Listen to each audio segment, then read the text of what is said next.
2 months after 9/11. Get out of it! Get out of it! A passenger jet The house started vibrating. slams into Queens, New York. The whole street was covered in flames. 265 people are dead. What the hell happened? I will never forget this. It looked just like September 11th. We asked for air cover. New York City has that. Many fear the crash is no accident. Everybody thought it was a terrorist attack. This was probably the most complex investigation that I had ever directed. It came in fast and steep. Let's hope it's not what we think. Mayday, mayday.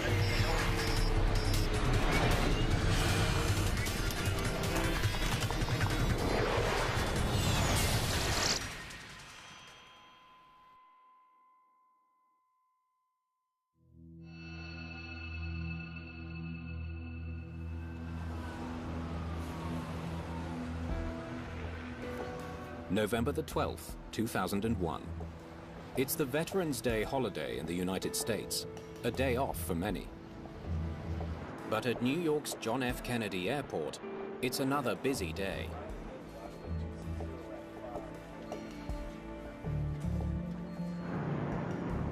American Airlines Flight 587 is carrying 251 passengers en route to the Caribbean. I always pack too much. The crew is preparing the plane for takeoff. Your leg. You check the rudders. Rudders check. Okay. Taxi checklist is complete. Captain Ed States is a former military pilot who joined American Airlines 16 years ago. Leads on. Temperature check. I'm just gonna double check the winds here. First Officer Sten Molin will be the pilot flying today. 101.1. Winds checked. He and the captain had flown together quite a bit before and liked flying together. So in that aspect, this was a normal trip. Takeoff data is set.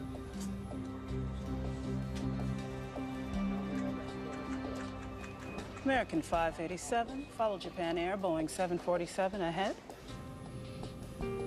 Follow Japan Air, American 587. Well, ladies and gentlemen, at long Last, we're number 2 for takeoff. Immediately after takeoff, we'll be in a left-hand turn, heading for the shoreline. About 2 or 3 minutes, it'll be our turn to go. Flight 587's flight plan takes it out over New York's Jamaica Bay before heading south to the Dominican Republic. Everyone on board is looking forward to swapping the bleak November weather for the heat of the Caribbean. One passenger has even more reason to be thankful. 2 months ago, on September the 11th, Hilda Mayor survived the attack on New York's World Trade Center.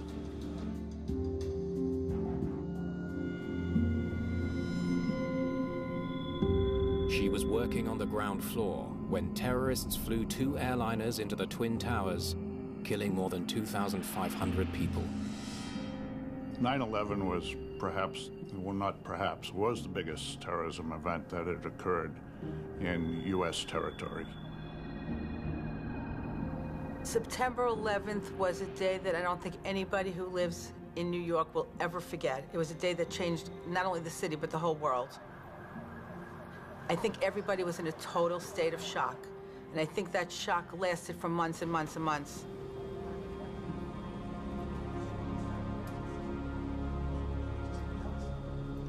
American 587, Kennedy Tower.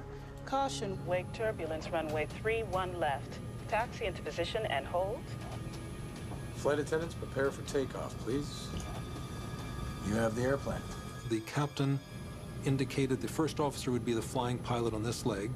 The captain designated him to fly the flight. That's routine. It's the captain's choice. American 587, runway 31 left, cleared for takeoff. The first officer asks about their distance behind the plane that just took off. You happy with that distance? We'll be all right once we get rolling. He's supposed to be 5 miles by the time we're airborne. That's the idea. So you're happy. Lights? Yeah, lights are on. Takeoff checks complete. I'm on the roll.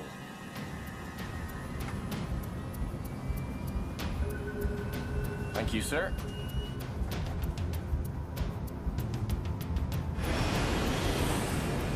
They perform the takeoff. It's all done professionally. It's all done by standard procedures. V1. Rotate. Flight 587 lifts off at 9:14 a.m.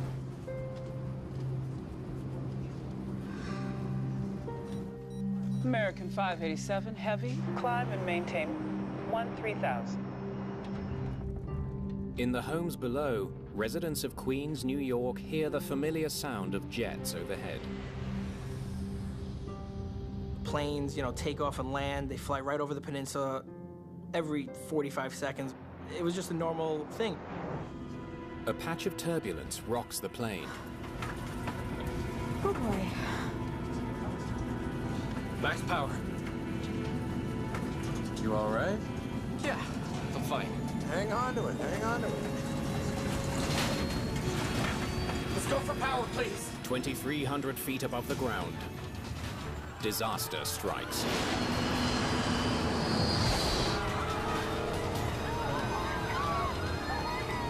The plane is losing altitude and falling out of the sky. Holy crap.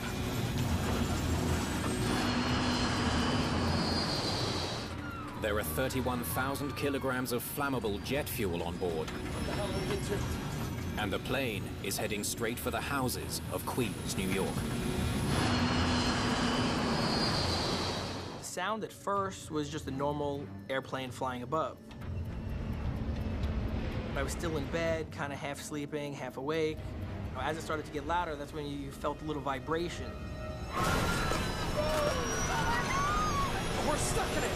Tower, look to the south. There's an aircraft crashing. Airplane going down. Get out of it! Get out of it! Get out of it!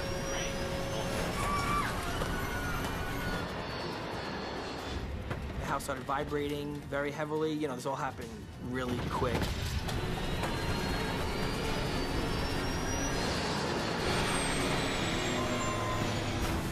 The fuel ignites a massive fireball, engulfing several homes. Plane crashed pretty much like in the backyard in the street, exploded. My whole window was bright orange, really loud, really bright. I just jumped up looking for my glasses and pretty much with my dad ran out to the front of the house.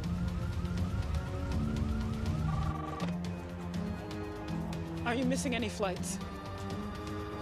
American Airlines Flight 587. We ran out the front door. All I could see, because I didn't have my glasses, I couldn't find my glasses. The whole street was covered in flames. My whole side of my house was covered in flames, and there was just black smoke billowing up, like really high. What the hell happened? I remember looking back into my house, and the whole kitchen area was just black. It was all thick black smoke already. Fire rips through the quiet neighborhood, and a city still in shock from the events of 9/11 is plunged back into fear and chaos.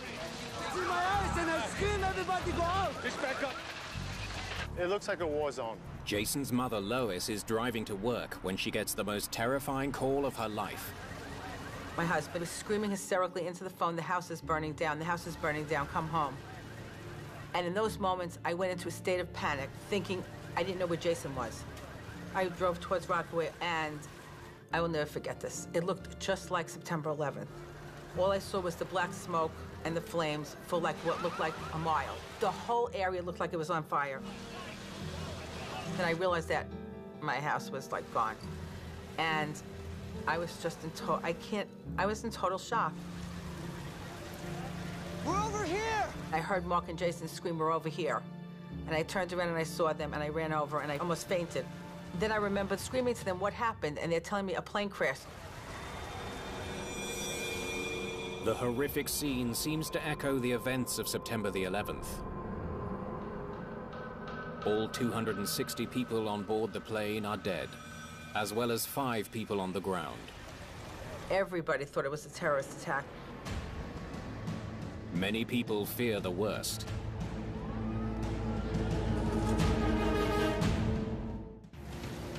After learning a plane has crashed into Queens, New York, Mayor Rudy Giuliani tries to reassure the public.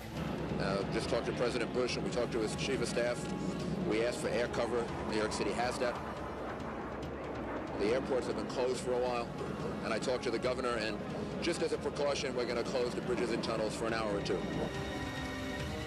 I thought it was a terrorist attack because I couldn't imagine a plane just falling out of the sky. Why would anybody want to crash a plane into Rockaway? For the second time in 2 months, New York airports are closed. All flights are grounded, stranding thousands of terrified passengers. Fearing the crash is another act of terrorism, the FBI immediately sends a team of agents to investigate. Send anyone who saw what happened over to me, okay? Barry Morn is the assistant director of the FBI's field office in New York City. 8 weeks earlier, he was at the scene when the World Trade Center collapsed. He pulled his team out just before the Twin Towers came down. We were still heavily involved in the investigation of 9/11. So when I heard about it, I immediately got concerned as to, was this another terrorist attack? But the FBI isn't working alone. This is first and foremost a plane crash. This investigation is being led by the National Transportation Safety Board to make sure that the facts are fully known to the American people. The NTSB sends its own team of experts to Queens. They face a daunting challenge. A passenger plane and 4 houses demolished. The 2 agencies are searching for clues that are going to be very hard to find. This was probably the most complex investigation that I had ever directed. Robert Benson is a 17-year veteran of the NTSB. He has investigated 30 major accidents. He's in charge of a team of 21 investigators. We like to think we enter any investigation with an open mind, but we're all human beings. And this accident occurred so close to the tragedy of 9/11 that we naturally jumped to conclusions. Then we had to force ourselves to back up and carefully study the evidence. Make sure it's all in one place. Murphy, how are you? Inspector Murphy, Agent Mon, FBI. Investigator Brian Murphy is the NTSB's structures and materials expert. He's a veteran of many crashes, but this one hits close to home. He has close ties to this neighborhood. I hadn't given it much thought until I had seen the church where we'd buried both of my grandfather and my grandmother. St. Dennis is right there. So, and then it came back, and when I walked over to 129th Street, I remembered, you know, being a kid, and my cousins and I were all there. It came in fast and steep. Let's hope it's not what we think. The NTSB and the FBI will work the crash site together until one important question is answered. Was this terrorism, or was it an accident? Airplane parts go in the bins. Everything else stays here for now. The crash site is a chaotic mixture of household debris and plane wreckage. Sorting one from the other is a difficult task. Sorting between home and airplane has to be done. I don't want to take all of the 5 homes home with me to sort through. I mean, you want to try and do as best a job you can while you're on site to make sure you isolate airplane, and you also don't want to leave any airplane behind. Definitely not from our plane. Thanks. We've been doing this a long time, of course, and we can recognize an airplane by only looking at about 10% of it. But to a layperson, the destruction of the fuselage and the wings was so great that I would venture to say a layperson would have trouble recognizing it as an airplane crash. Flight 587 crashed into a densely populated neighborhood. Hundreds of people saw the plane come down and are eager to tell their story. I heard a noise. I looked up in the sky. I saw a plane. I saw fire coming out of it. The plane blew up in half. It blew in the air. I was half asleep. It's a sound that got me up. It was real loud. Witness reports fuel concerns this was a terrorist attack. Some of the witnesses were saying they saw the plane explode in the air, that they saw a huge fireball, and sounding like it had been a bomb on board. If there was a bomb, there should be evidence of it in the debris. Experts would be physically examining all of the parts of the plane to see if there was any indentations or outward movement of the plane indicating that the explosion was inside and pushed everything out. Any chance this plane exploded from the inside out? And they weren't finding any of that. The twisted metal reveals no evidence of an explosion. But there are other signs to look for. They would be looking for any explosive residue in any parts of the plane, which would usually tells us that this occurred because of an explosion. Investigators take swabs from the debris and send them to be tested for explosive material. We did a number of other things too. We went over to the airport and we talked to the baggage handlers, we talked to the airline personnel. You know, did they note anything suspicious pertaining to the passengers on this flight? The two agencies could soon get the answers they need. Within a day of the crash, searchers find both the cockpit voice recorder and the flight data recorder. Hallelujah. Now let's see what secrets those boxes hold. While investigators wait for the data to be downloaded, they continue examining the wreckage for clues. But not all of it is at the crash site in Queens. We found the vertical stabilizer miles and miles away. The vertical stabilizer has been found in Jamaica Bay, between the airport and the crash site. The location tells investigators it broke off while the plane was still in the air. So that was a good first step for us. The vertical stabilizer is part of the tail. Along with the horizontal stabilizer, it's critical for stable flight. The horizontal stabilizer and the vertical stabilizer are almost like feathers on a dart. They keep the aircraft going in a straight direction. You can't fly without a tail. I mean, you can't. The airplane's going to go down. There's nothing you can do about it.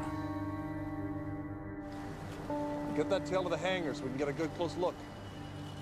To seasoned air crash investigators, the discovery hints that terrorism did not cause the crash. The fact that we saw early on the vertical stabilizer separated from the wreckage by many miles led us to an initial hope that it wasn't a terrorist act, because it would be very difficult for a terrorist to manage to blow the vertical stabilizer off of an aircraft. NTSB investigators are under pressure to find answers. If this wasn't an act of terrorism, there could be a flaw with the A300, one of the world's most popular planes. It's a frightening prospect. That caused us, in our minds, to accelerate the pace of the investigation a bit, because the aircraft was not grounded. We had reason to do the investigation thoroughly but quickly. Let me see rudder, airspeed, and yaw in real time. Investigators pin their hopes on the flight data recorder.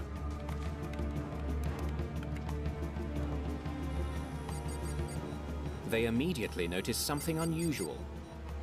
Look at these rudder inputs. The rudder helps pilots turn the plane by deflecting the oncoming air.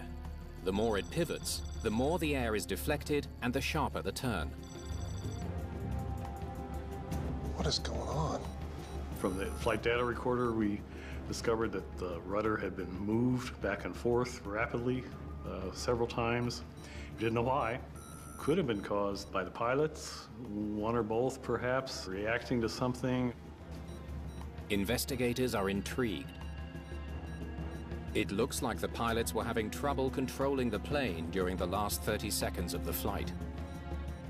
A few seconds later, the plane pitches down suddenly and accelerates.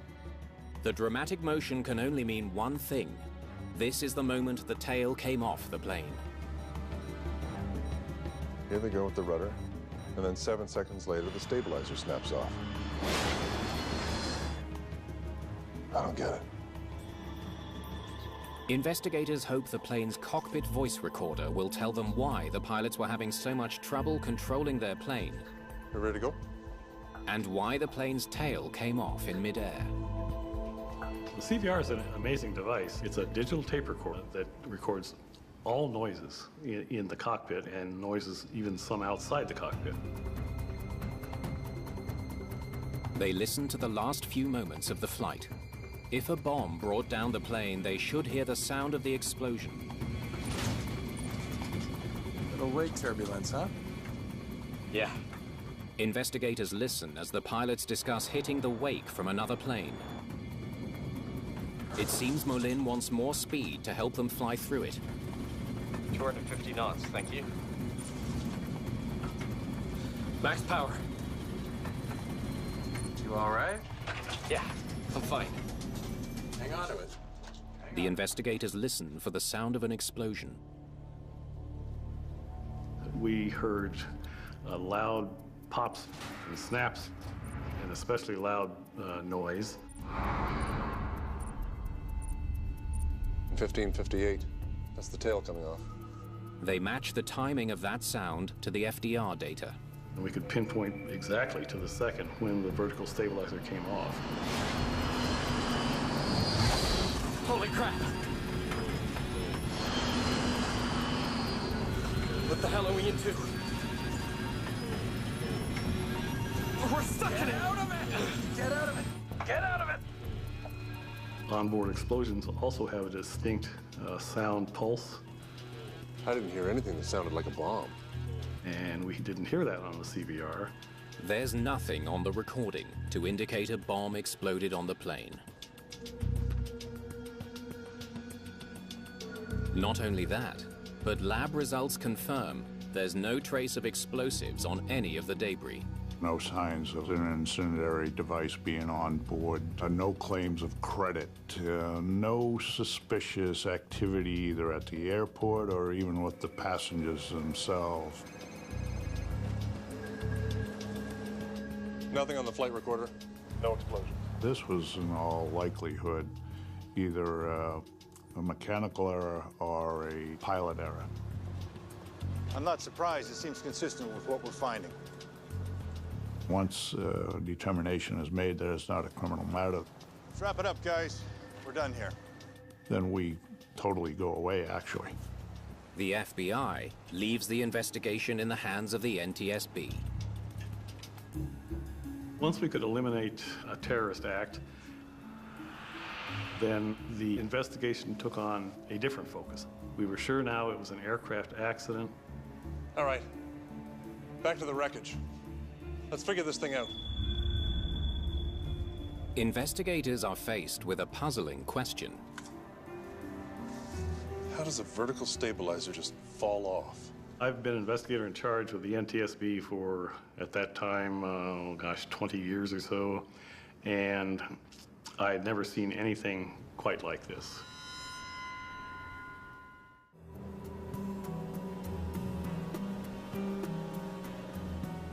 Investigators study the vertical stabilizer recovered from Jamaica Bay. They look for any clues that might explain why it broke off.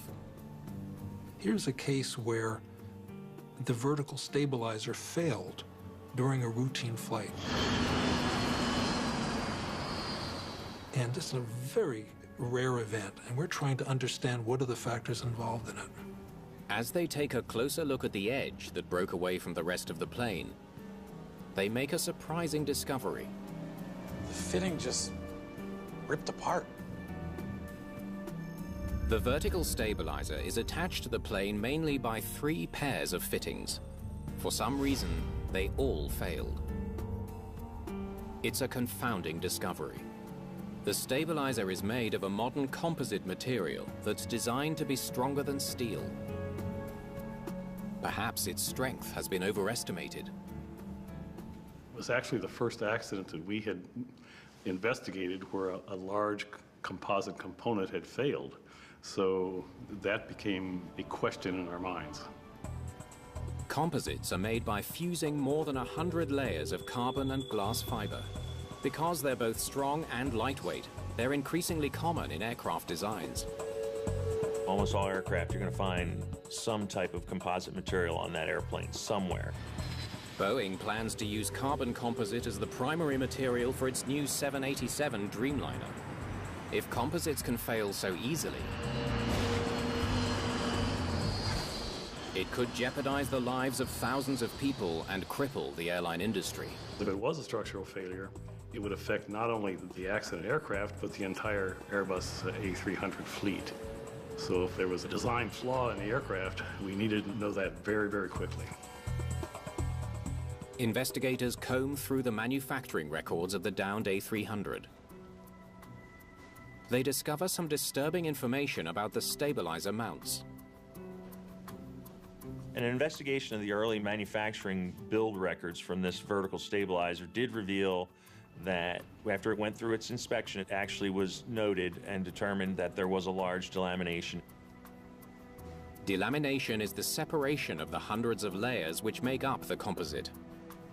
In other words, the material literally begins to peel apart. You would see a reduction in the strength of the overall piece of structure, quite possibly due to that delamination. Airbus had to repair the part before the plane was delivered to American Airlines. If the laminate failed before, perhaps it failed again. What you're worried about in your composite structure is barely visible impact damage. Cut it here, send it to the lab. Damage that's not able to be seen by the naked eye. Investigators study microscopic scans of the composite material, looking for evidence of delamination. It looks fine to me. They come up empty. There's no sign that the composite is peeling apart. If the material wasn't the problem, then perhaps it's the design of the mounts that's faulty. To test the design of the stabilizer mounts, investigators enlist the help of the manufacturer. Airbus was a great party to the investigation. They were very eager to get an answer, very eager to defend their product. All right, ready to start the test? Let's go. Investigators want to know if the fittings really can withstand 100,000 pounds of force as they're meant to. Stop it there.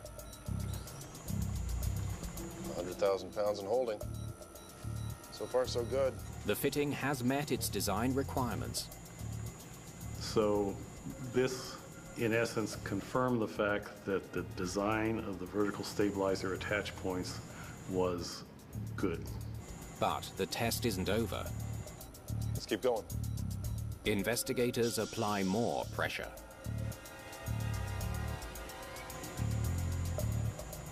That's 150,000.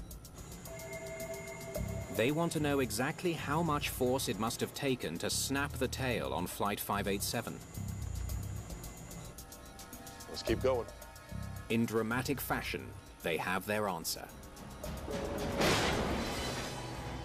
At the time the vertical stabilizer failed, the right rear lug was experiencing a load of about 200,000 pounds of force. That's twice the force that the mounts were designed to handle. So what would cause that kind of pressure? Somehow, more than 200,000 pounds of pressure ripped the tail fin from the plane, a force far stronger than anything an A300 should normally encounter.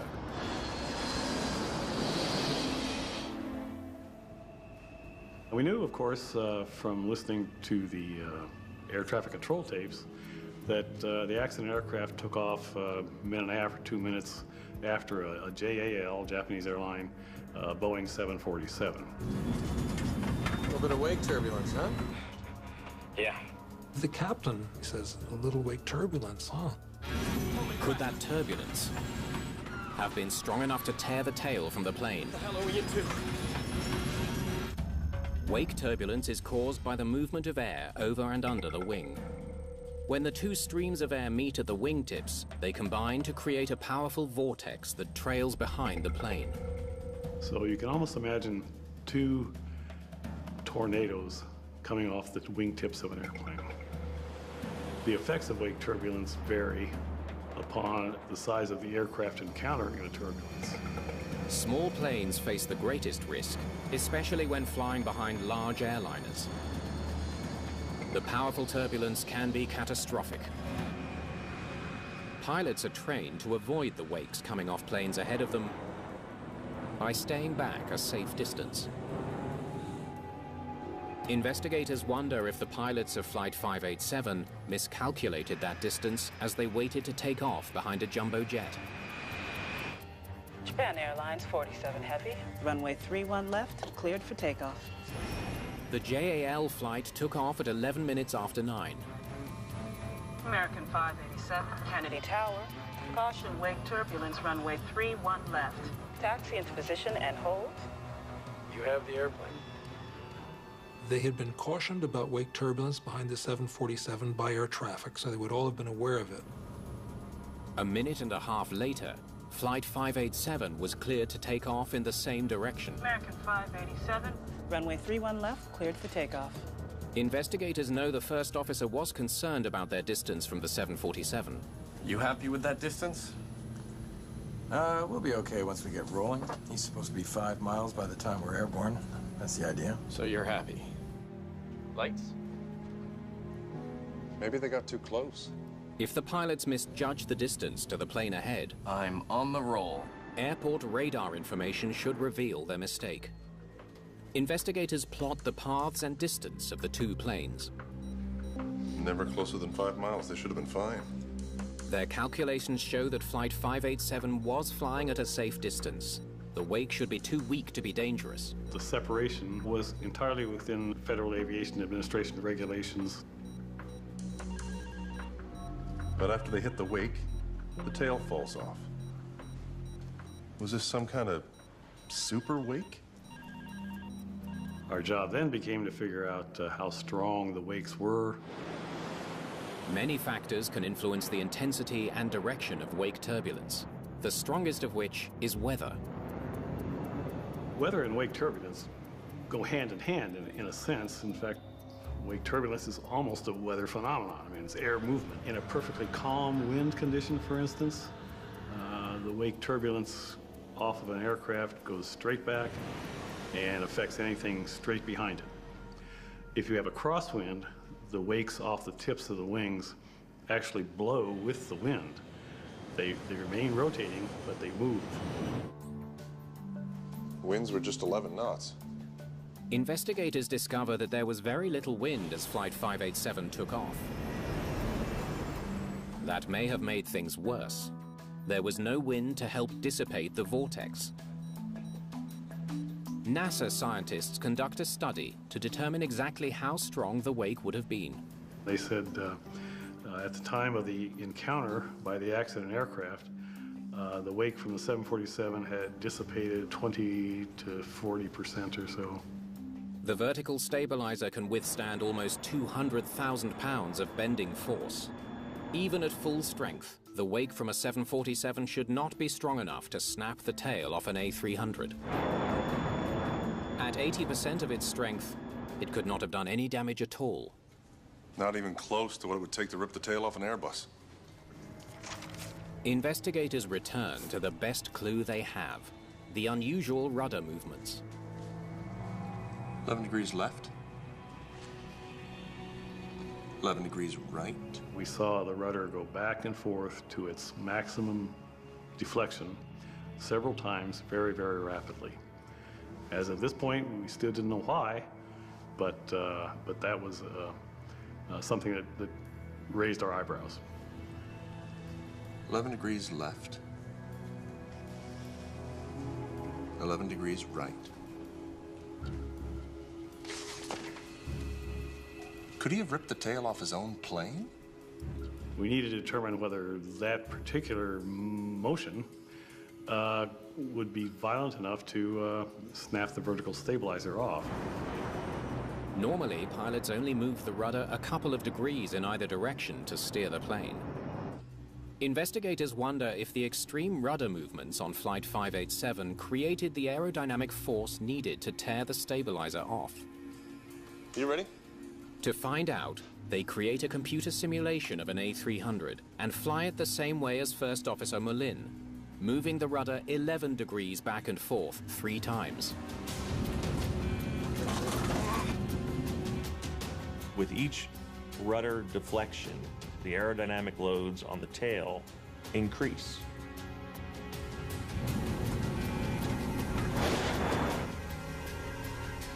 There. That would have done it. And it was those increasing loads that caused this. They concluded that it was the inputs that were being made on the controls that led to the structural failure, and then no other factor. Well, he's doing it to himself. And by way of analogy, you stick your hand out a car window going 60 miles an hour, and you can feel it being pushed backwards. Well, try sticking your hand out the window when you're going 250 miles an hour. Well, you probably lose your hand. What was he thinking? The discovery finally explains what happened to American Airlines Flight 587. But it doesn't explain why. So now we've eliminated several items, and we're starting to look at the actions of the flight crew very carefully. It's clear the pilots should have had no trouble handling the amount of wake turbulence they experienced on takeoff. Our studies through NASA indicated that the strength of the wakes were not that severe. They were easily manageable. Normally in wake turbulence, an airplane, especially as large as an A300, can respond itself to the wake turbulence. There's a momentary discomfort. Oh boy. And then the airplane resumes normal flight. But that's not what happened on Flight 587. Little wake turbulence, huh? The captain commented a little wake turbulence. Yeah. He may have been questioning the first officer's response. And he was just saying, you know, it was not that big a thing, was it? You all right? Yeah, fine. What's surprising was the first officer's response. There really should not be a call to have that kind of aggressive actions to it. They don't understand why an experienced pilot would move his rudder so violently to fly out of the wake.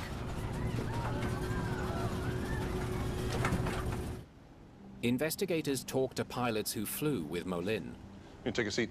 They make a surprising discovery. We began to suspect that the first officer overreacted. Tell me what happened.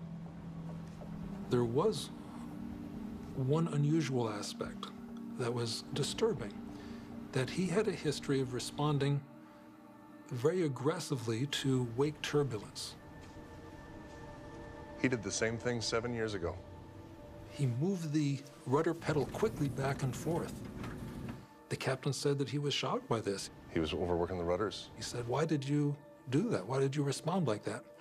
And according to the statement, the first officer said they taught us to respond like that in the training.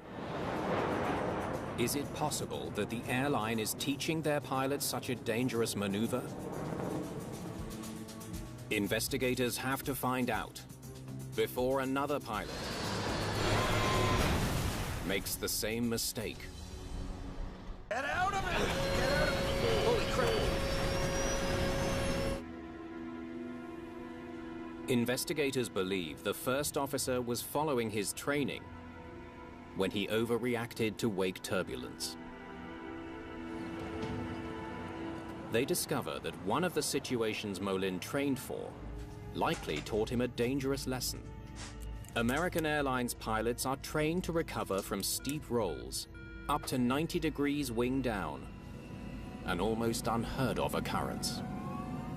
This isn't what happens in flight. You recover much quicker. You roll the airplane 5 degrees and then you put it back. You never let it get to 90 degrees. There's no history of this. Wait for 90 degrees. To make the exercise more effective, unfortunately, the simulator was programmed not to respond to any pilot inputs within the first few moments. Recover now. Recover now. The only way to recover is with sustained rudder inputs. That's a situation I never want to be in. Investigators wonder what trainees were told about the cause of the sudden upset. And what did they say would cause such a situation? Well, that explains everything. It was an example of training that did not equate to reality. They learned that some trainees were presented with an impossible scenario. For this drill, there's a Boeing 747 just ahead of you. When you encounter his wake, the upset will begin. They were told that wake turbulence would induce the sudden roll. The wake turbulence rarely tilts you more than 10 degrees in any direction, and it's easily recoverable. Unfortunately, the exercise was exaggerated. The airplane banked one direction a little bit and then went very strongly to 90 degrees, which is a tremendous bank in the opposite direction. We determined that they were actually providing, inadvertently, providing some negative training to their pilots. That led us to the conclusion that he overreacted, and we had the reasons why. Little wake turbulence, huh? Yeah. First Officer Molin was trained to believe that severe wake turbulence could cause a catastrophic upset.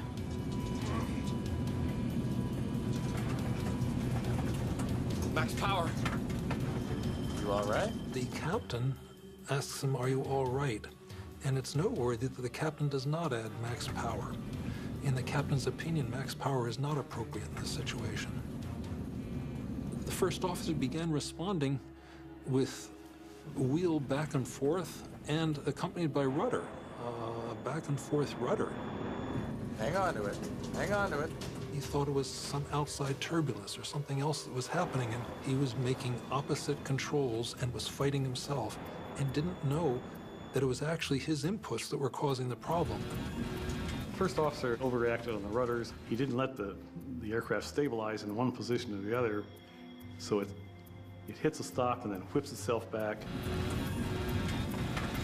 and forth, and this creates huge loads on the vertical part of the fin. The first officer's actions stress the vertical stabilizer until it breaks under the strain. What the hell are we into? Get out of it! Get out of it! Get out of it!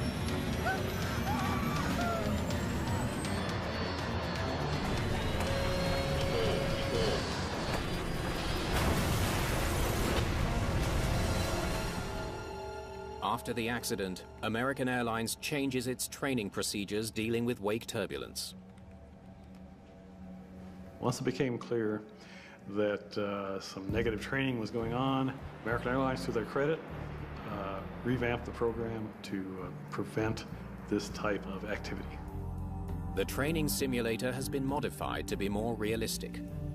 Inputs have an immediate effect. Pilots are now taught not to use the rudder at high speed. A new warning light is also installed in the cockpit to help prevent pilots from deflecting the rudder too far during flight.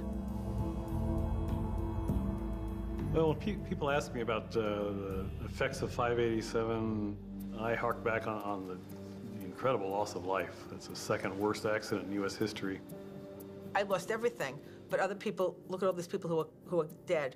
So it puts it in perspective for you. Since this accident, the industry made major changes in terms of pilot training and made a big effort to help pilots understand this situation so that they will not be caught by surprise, so this will never happen again. Don't miss Incredibly Small World, the eye-opening series that reveals the amazing lives of people with dwarfism across the globe, premiering tomorrow at 9.